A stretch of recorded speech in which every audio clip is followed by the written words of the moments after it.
Good morning, friends, fellow treasure hunters and explorers. This morning I want to talk about some of the things that I've been working on the past few weeks and months, and one of the things that I want to talk about is some of the keys to understanding and unlocking Spanish cache sites. Now, there's been a lot of controversy about these things. There's a lot of things on the internet, and different books have been written, and different people have talked about things, but very little has actually been taught about how these cache configurations and these sites are put together and what goes into being able to figure them out without actually having the final keys or the final documentation from the individual that was involved. I mean, they may have left behind a stone map, rock cairns, or cairns, however you want to say it, whichever part of the country you're from. They might have left behind a star map. There could be documents written about in a book. Somebody could bring a waybill up by members of a family or somebody else. But very seldom do we ever have the final key, the documentation, or an interview with the person that made that cache. We don't have those things. Those things have been lost, kept in the families, or somehow kept up in the archives in Mexico or Spain or somewhere else. I for one believe there's a lot of cache sites still out there, and we have figured out a few of them. And unfortunately, as with many things, when you're working for other people or you're in the middle of a project, you can't reveal all the details about it. So all that you can do is really explain some of the things that went into understanding what really happened, and give away a few of the clues or information that led to the discovery at a particular location. And so basically, let's just start from there. I'm going to adjust this computer so it doesn't make any noise. I guess the first thing, I have a sip here.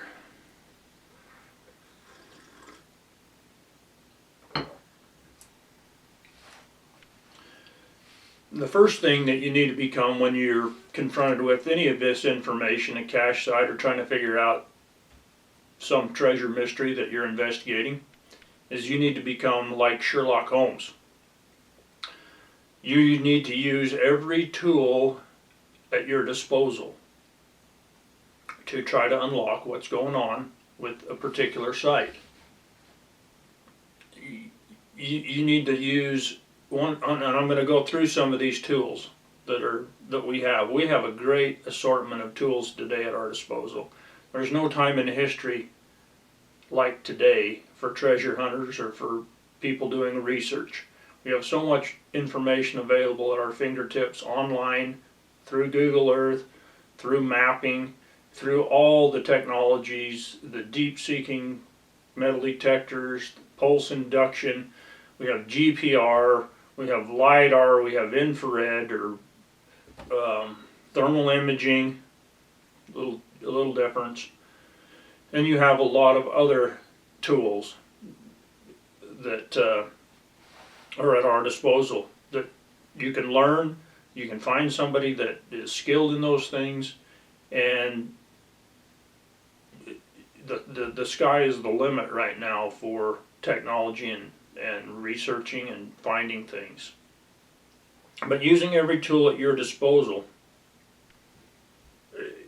I've heard of people finding things using dowsing, through clairvoyance, through using different types of dowsing rods on the site that have gold or whatever it is you're looking for in the tip of the rods. Now, until I actually witness that with my own eyes, in field, on the ground, and it leads to something, I'm going to continue to be a skeptic. But there are those that swear that they've had success with that. I just talked with a guy the other day who he's from Mexico, Cabo San Lucas, and he said that he knew a lady down there, and she successfully doused some treasures, and they were able to recover them. So, you know, it apparently it does happen. I think that's, you know, very rare, because the people that are selling these things or demonstrating these things are usually selling dowsing rods. They're not relaxing on the beach in Mexico. Let's leave it at that. But I think the most important thing, after using every tool at our disposal, or trying to make sure we have access to every tool at our disposal, is boots on the ground. You're not going to discover the main keys to the location and the main features without boots on the ground. Google Earth looks different than boots on the ground. An experienced person that uses Google Earth knows and understands the anomalies, knows and understands how to see the differences and what's there. Google Earth's a great tool, but until you put boots on the ground, you're not going to get very far in your investigation. You need to look for maps, rock configurations, cairns or cairns, rock cairns or cairns, markings. You need to, whatever information that you have pertaining to or relating to the site, you need to actually get on the ground and find those things that are talked about.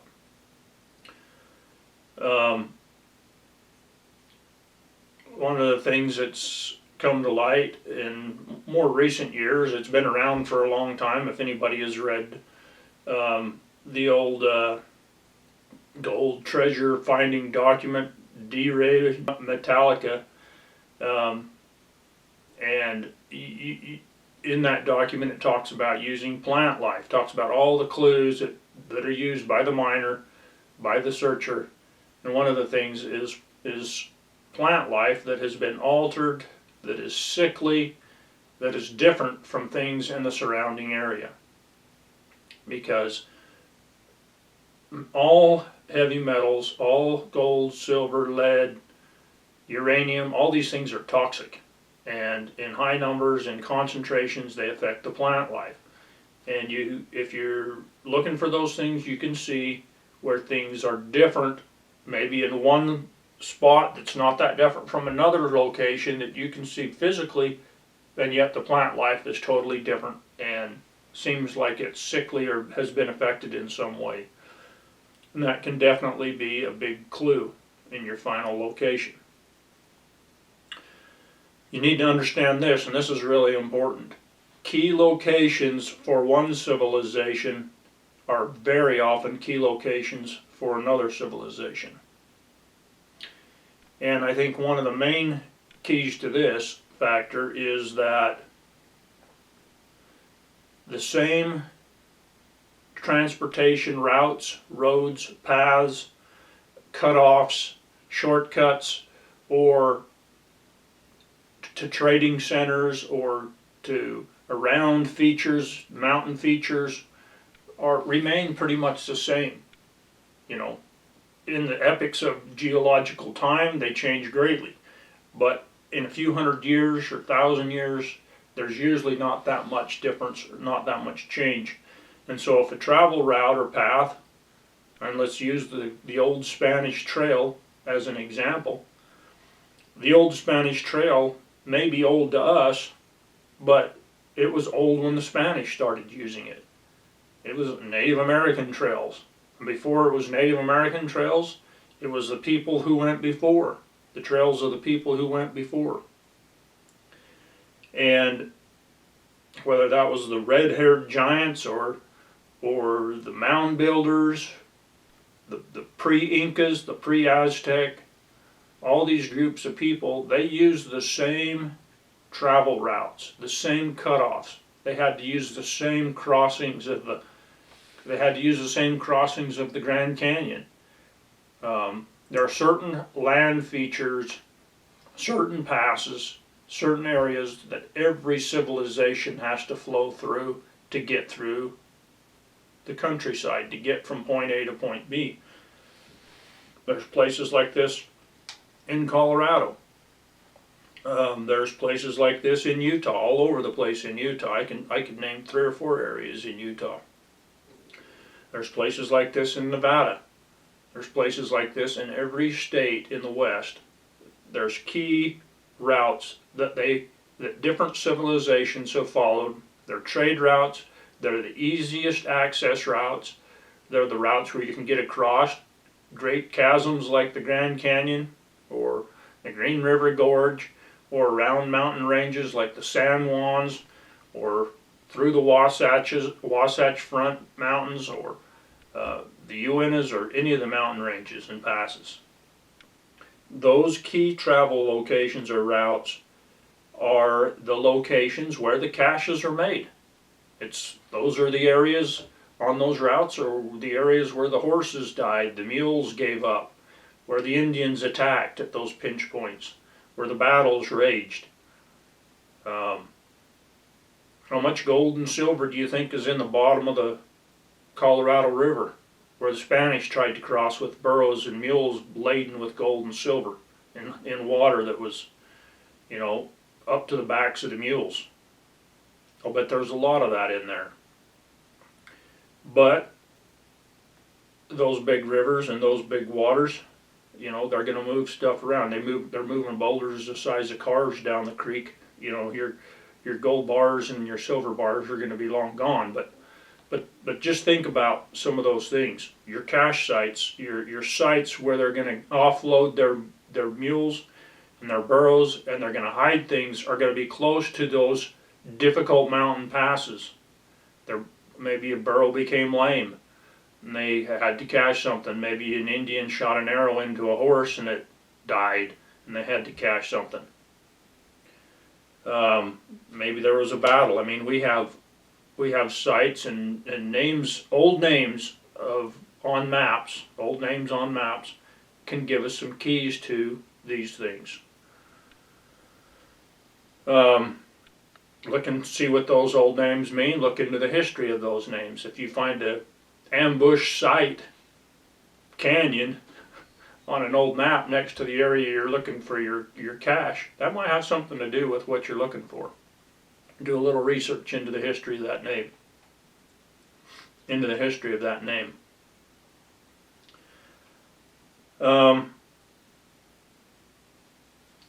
So different civilizations find locations where different civilizations' crossroads come together, or locations where they have, for instance, there's a petroglyph panel and a Spanish map panel, and maybe some rock cairns. I mean, look for areas that have multiple features from different civilizations. Where those things cross, where they come together, are key locations to look for. Maybe not only arrowheads, but for Spanish gold. I have here some other things, some other locations that I know of personally, where more than one civilization has come together, and that's not just on a trail or a crossing area, but at some key locations.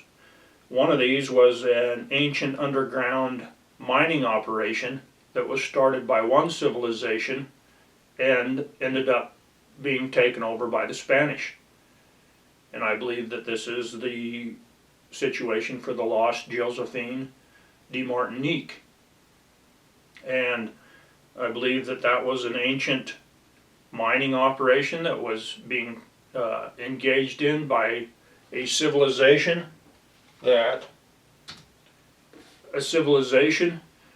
I used to believe was the pre-Aztec, but now I'm leaning towards another civilization a little bit further south than the Aztec.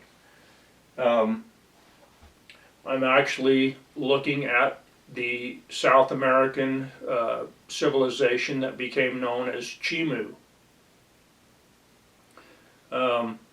They have many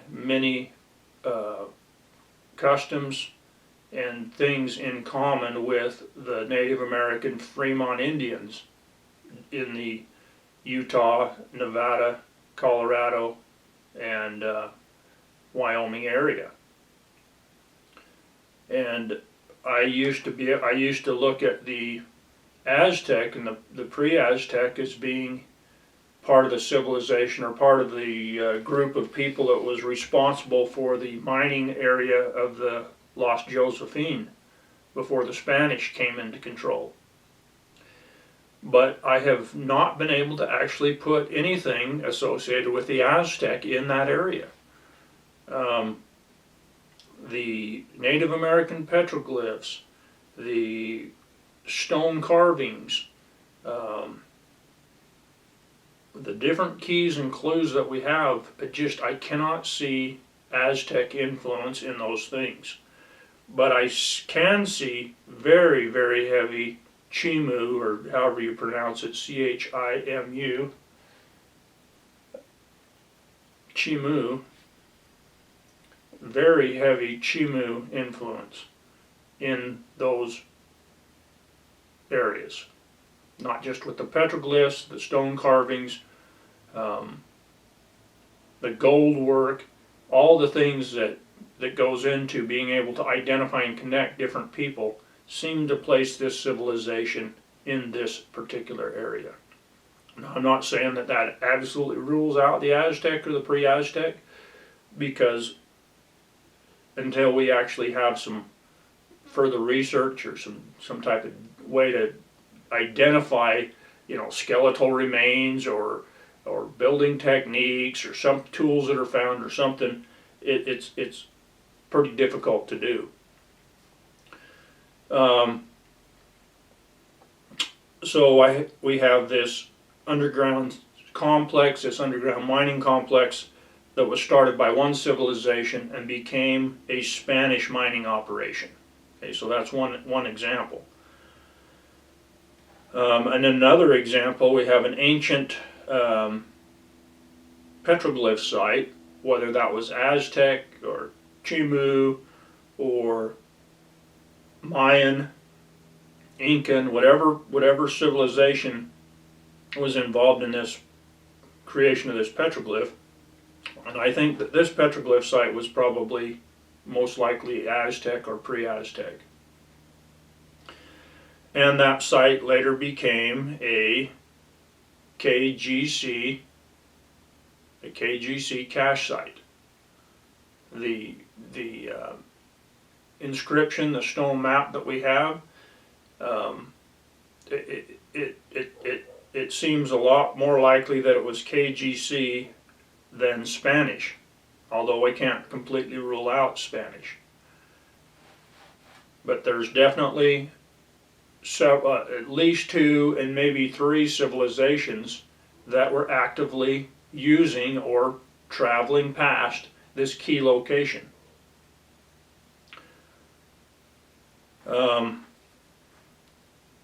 We have a more recent site that is I believe is a Jesse James, a KGC cache site that is close to a civilization center of today. The old rail lines run close. It's a mining district, and it's a known area that the pioneers frequented and used. So you've got more modern man are using this, where our more modern roads and trails are at. They're overlaying or crossing at strategic locations the transportation corridors and the key areas, the mining areas, the resource areas of these previous civilizations as well. So human activity doesn't change that much from year to year or century to century.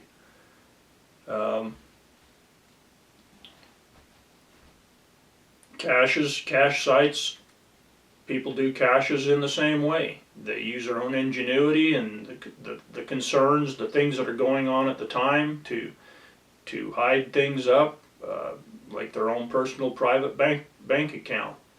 And then when they need something or times get rough, they have access to it.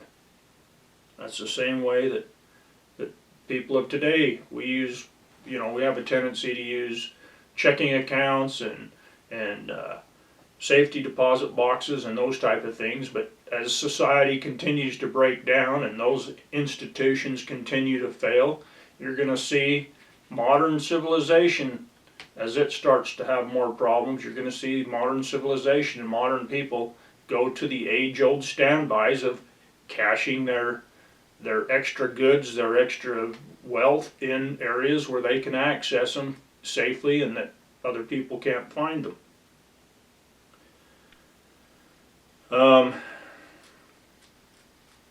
Google Earth is one of these tools. Google Earth can answer many questions. And if you go through the different videos that I've got on in my playlist, you will find several very interesting videos that I've done on Google Earth. And I've had a couple of people approach me and ask me to take a couple videos down. They say you give too much away. You're teaching people things that they don't have, they should learn on their own. You're giving them too many clues. And I always tell people, it doesn't matter how much information I give to people. People are lazy, people are skeptic, and they're not going to get out there and do those things. But the person that's really searching, who's really out there doing things, some of the things I say may be the key that helps them solve the problem or the situation or the project that they've been working on. It might be the final key. And I recently had an experience like this, where I was watching the videos of another treasure hunting channel or treasure entertainment channel, whatever you want to call it, and I'll give credit where credit's due. It was Terry Carter's channel on where he interviews different treasure hunters, and that's a very valuable video channel for treasure hunters or people that are interested in this type of thing. You're getting the first-hand accounts and stories from the people that we're involved with, from a vast array of different perspectives and different areas in the country. Very valuable tool. I don't do that normally. I don't go interview treasure hunters. I might do that occasionally, but mine is more my personal research, my personal ideas, my personal information, things that I have learned, and keys and clues that I'm using in my searches and research. But I do reference these other sites. There's valuable information, and I'm going to give you an example. I was watching a video that Terry Carter did. It was an older video. It was Del Bascom, a gentleman that I respect a lot. He's a fun and interesting fellow. He's got he's done a lot of research, and he's done his homework, and he's done his legwork on the ground. And that's what it takes to be successful. And he's got some really cool things. Anyway, he was at a seminar talking to a group of people about some of his information, and he was talking about a particular original Spanish map that he had.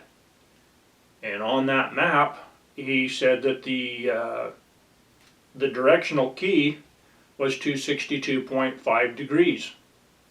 And he said he didn't know why this directional azimuth or compass heading was 262.5 on this map. He hadn't done research to determine whether that was standard Spanish procedure or what that had to do with, but that was that particular key for that particular map.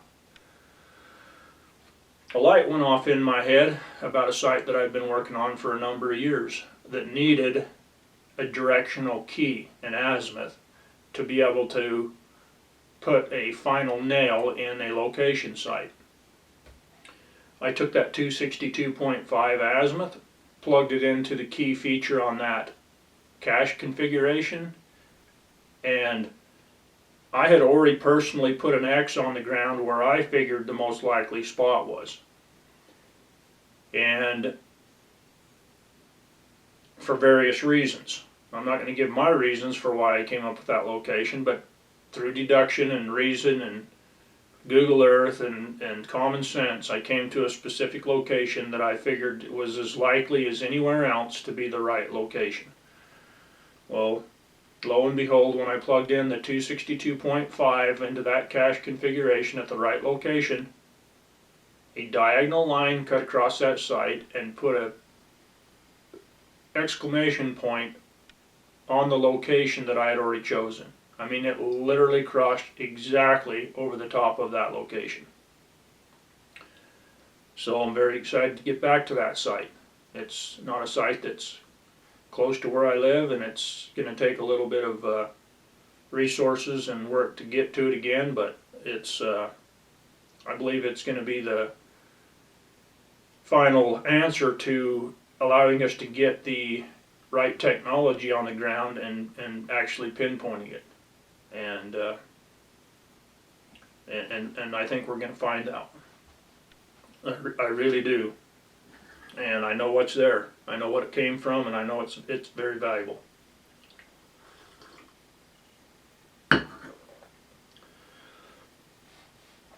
Okay, follow the old trails. The caches will be where the animals died, the groups were ambushed, where the burrow bones and the pack saddles are at. And I say this because there's a specific location not too far off of the old Spanish trail where an old cowboy found some burrow bones and pack saddles. And I can promise you, and I know the story associated with it, that goes to the Llewellyn Harris story. Well, I've talked about many times on this channel, and I've dedicated a whole video to Llewellyn Harris and to the treasure that he came across in a unique and unique way, and I do believe that he did find and recover some of that treasure. I do believe that he hid some of it back up. That I have my reasons for that, but so the Llewellyn Harris story, I believe, was associated with the burrow bones and pack saddles that this old cowboy found. And the burrow bones and the pack saddles tell you that whatever was on those animals is not going to be that far away. I mean, I don't care who you are, whether you're the Incredible Hulk or whether you're, Louis Ferrigno, or you're not going to carry precious metals very far. Men are not designed to be pack animals. I mean, a burro or a mule can carry a lot more and a lot more comfortably than a human being can, and once those animals hit the ground, whatever's on them isn't going to go very far. Now, whether the Indians cached it or whether the Native Americans cached it or whether the Spanish actually cached it remains to be seen. But that area that the burrow bones and the pack saddles were found needs to be examined very carefully with modern metal detecting tools. And someday I hope to get to that site. But once again, it's in a very remote, rugged location. Logistically, it's very difficult to get to, and very expensive. It's a very expensive trip. But someday I will get there. All right, now, so follow the old trails. That's the location where these cache sites are going to be. If you don't have a document or information already in your hand that's leading you to a specific location of a site, you can go put boots on the ground in these historical, interesting locations, and you can find things. I've literally now found 2 cache sites with just boots on the ground. Had nothing to do with a map, had nothing to do with a historic treasure story, had nothing to do with anybody telling me anything. I had boots on the ground in an interesting location, and I found a cache configuration site that was left by the Spanish. One of them I figured out, and one of them I'm still working on. Pay attention to the compass coordinates. Okay, I just mentioned that in Del Bascom's video he gave the 262.5. I need to do some further research into that. That might be something that you may look into. Somebody can look into the Spanish old Spanish maps, if you've got some old Spanish maps, some old Spanish records, look at the keys on those maps. Look at the magnetic north or the declination if they have one, or if there is a key such as an azimuth like 262.5. For whatever reason, that old map that Dale Bascom had from a different area worked on a specific cache site from a far removed area. I don't know why. Maybe it was the same individuals that made the map that is involved in this other cache site. Maybe it was the same time period. Maybe there was some particular reason that Spain or the king or the crown or whoever used that particular heading. I do not know. But compass headings and compass readings were used. The Spanish were excellent navigators. First of all, they were excellent navigators on the high seas. And anybody that's an excellent navigator on the high seas can easily navigate on the ground with a few exceptions. I mean, on the high seas you're navigating by the stars, by features, land features you can drift towards or use the wind to cut towards directly. When you're on the ground, you may have to go around features or through thick forests or canyons, reading your azimuth and keeping your compass straight. And it can be difficult. But a navigator that understands the principles of navigation can navigate on land or by sea. A couple of the old maps that we have had access to or got access to are star maps, where the Spanish or the civilization has actually incorporated the constellations into their maps. What would be the point of putting a constellation into a map? Well, it's a very clever way to hide where something's at. Because if you don't have the key, and the key is simply the time of year that pertains to this map, you'll never have any idea where the location is. But if you know the time of year that these constellations are over this particular map area, all you need to do is figure out what time of year the constellations, what time of year it is, and it'll tell you where the constellations are going to be during that time of the year. Then, normally what you're going to find, as above, so below. You've probably heard that 1,000 times on the Curse of Oak Island or all these other places, but it is true. As above, so below. The constellations that you're going to see in the sky often pertain to points on the ground with a rock cairn, with a point, a mountaintop, a breast-shaped hill, a canyon. The constellations that they use in these maps are relative to what's on the ground, and that is why they have used them. But the key is you need to know what time of year. So that would be the key that the individual that made the cache would keep to himself, that would keep in his family, would put in the archives, would put in his legal documents that he had to give to the king. Because if you had the licenses, the grants to be able to operate a mining operation, you had to keep documentation of those operations with the king in the archives. Anything that was beyond that was an illegal operation, and it could be seized from you. You could be beheaded or brought back for trial or put to heavy labor by the crown if you were not paying your fifth, if you were not paying your percent. And so that's why maps were used. And all these legal mining operations that the Spanish and other civilizations participated in probably had to have documentation, and there's probably evidence in there. That's probably one of the reasons it's so hard to get access to the archives, the Spanish archives, is because all that information is there, and they don't want that information out.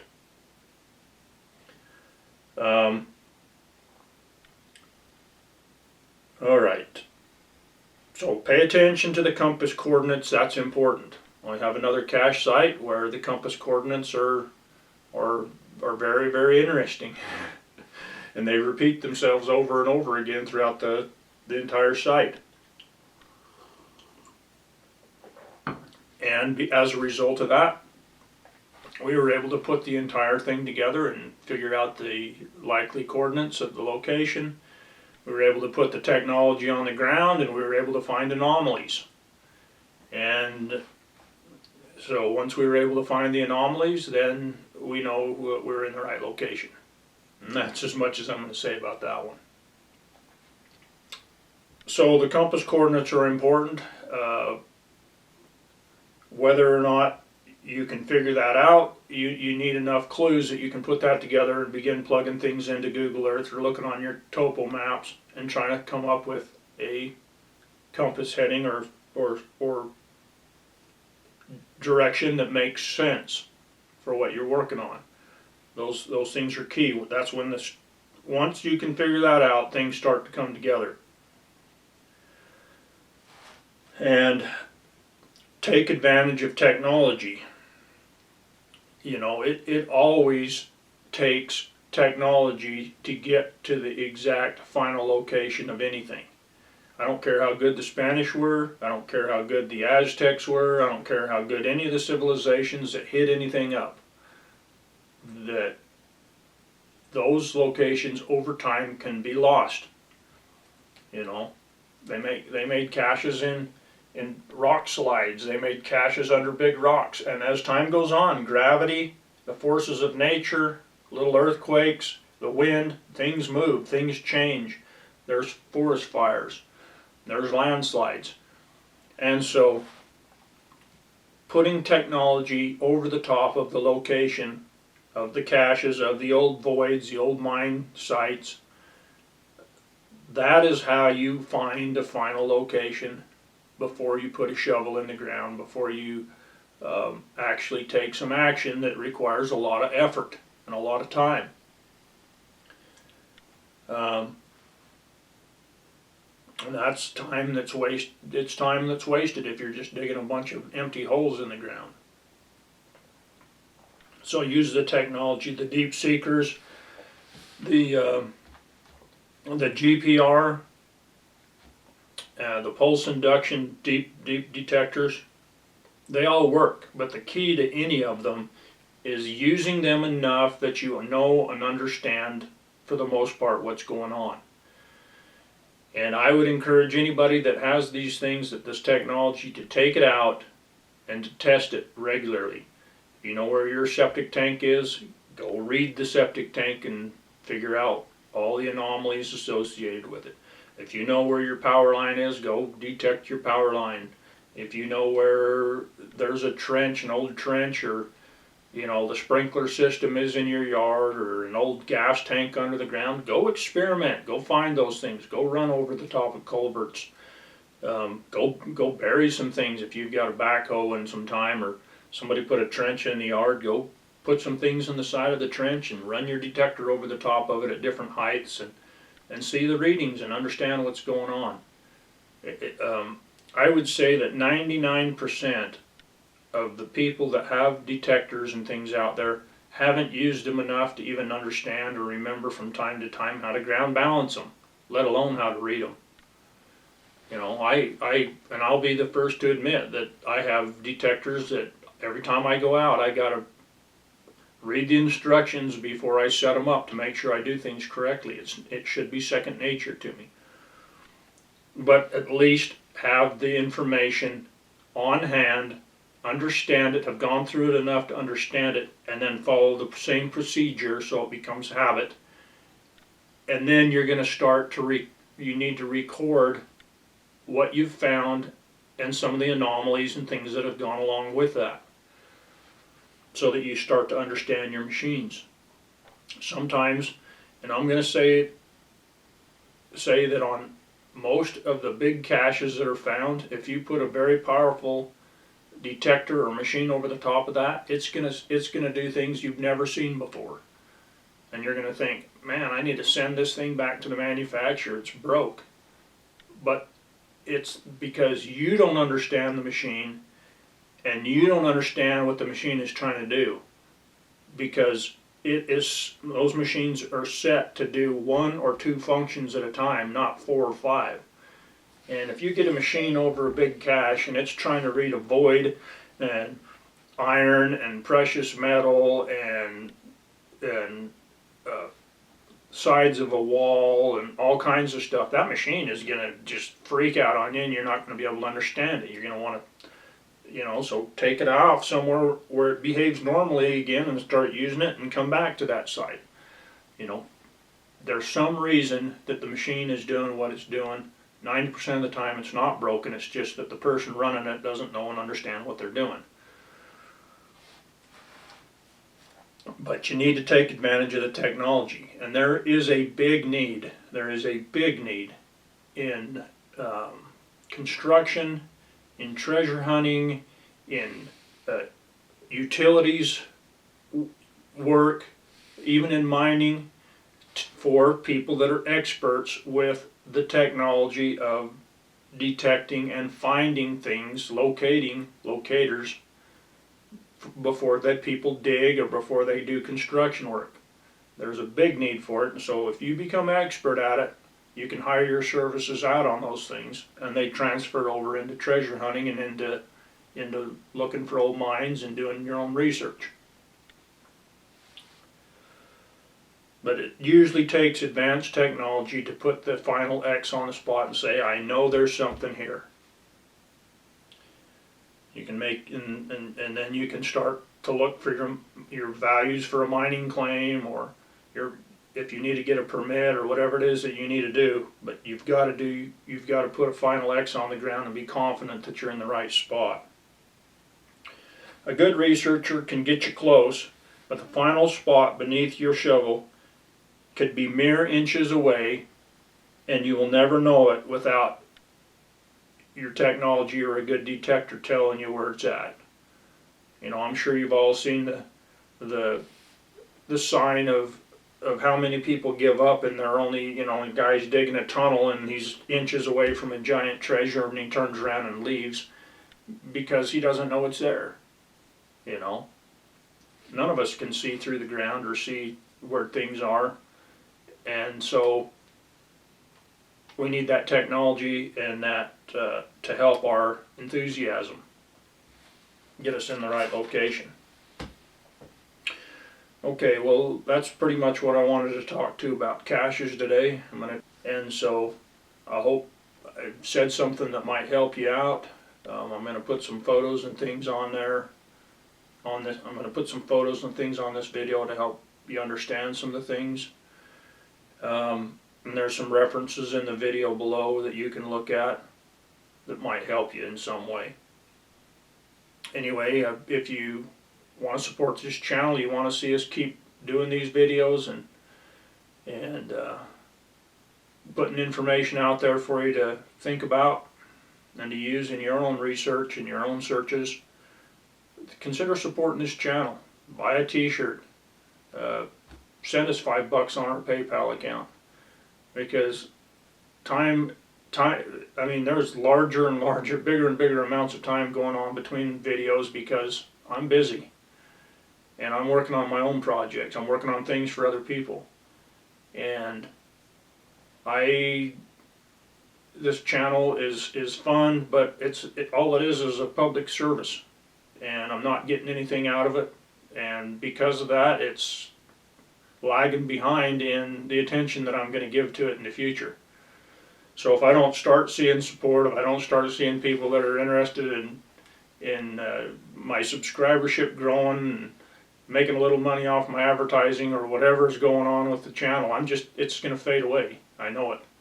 I'm losing interest in it. It's not because I don't like teaching people these things. It's just there's no value in it for me, and my time is valuable, and so that's where I'm at with that. Okay, I manage a site on Facebook called Treasures of the West. If any of you are interested in joining, come on over.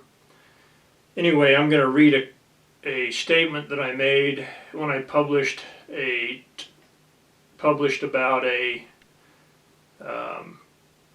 geological features and how they play into caches and old mine sites, and share that with you. While I appreciate that man recognizes shapes in nature, boy did Molly really get around. I've never been a proponent of natural rock formations that have faces or shapes being the sought out location to position a mine or a cache site. God's art does not magically create a rainbow cache. It cannot be that way. It has to be the other way around. If such features are found in the area of an existing mine or cache, they might be used in the scheme of things. The Spanish, Jesuit, KGC, Gadianton robbers, etc. were smart enough to know that if they started hiding their loot only around these nature heads, pretty soon everybody would be tearing up the country around these features and their gold would be gone. Put the shoe on the other foot. If you had a significant cache that you could not easily haul to the city, the only place you could actually spend it, you might hide it. It would be like your personal safety deposit box in the mountains. You could come and take some, use it, go get some more when you need it. You're going to make dang sure that no one can find it but you or your family. You might scratch an obscure map on stone in the area, pile up monuments that will confuse others but help you, or use a natural landmark in your key, but you're not going to do anything as a pattern or that unintentionally gives away your final location. Your location will choose itself. Then you must figure out how to incorporate everything in the area to create a fail-proof secret. Once you locate a valuable mine, or your horse or mule dies and you must make a cache, you will use what is at hand to create your document and key. Once again, you're going to make sure that the final X takes a key that only you have. You'll avoid creating a pattern someone can figure out. The key could be a waybill, map, or some secret knowledge of triangulation, reverse triangulation, a compass heading, etc. Significant landmarks are only going to be used along the way as a travel guide or incidental features where Sally the Burro kicked the bucket. You're not going 200 miles out of your way to hide your gold by a rock formation that looks like Montezuma on a bad hair day, while killing the rest of your overloaded burros to get there. So why do we occasionally find features, landmarks, or rock shapes that have actually been enhanced so there is no question of intention? I know of two reasons for this, and there might be more, but until they can be backed up with evidence, they are just theories. 1. It is a feature used on a map or waybill along a trail or as part of a key that leaves the traveler or family miner or the treasure cache individual no doubt that they are on the right trail or path. Believe me, they will also realize that any other knowing person will also recognize the alterations and start scratching their head. So these features are used sparingly or in a case that such things are imperative. In some cases, the enhanced features look right at the intended destination, but the intended destination is a mountain range or a far-off feature that once again does not give away the final location. But it is necessary to get you in the general area where the key that only you have can take you to that final destination. Number two. The location has some significance that does not relate to a treasure cache, mine, or something that needs to be hidden. So in other words, this feature that has been enhanced by the hand of man is not trying to hide a secret. That would be reason number 2, that there might be some geological feature that has been enhanced or changed by the hand of man. These alterations show the hand of man in their alteration and are civilization centers or where the time necessary to make the alteration. Okay, let me back up.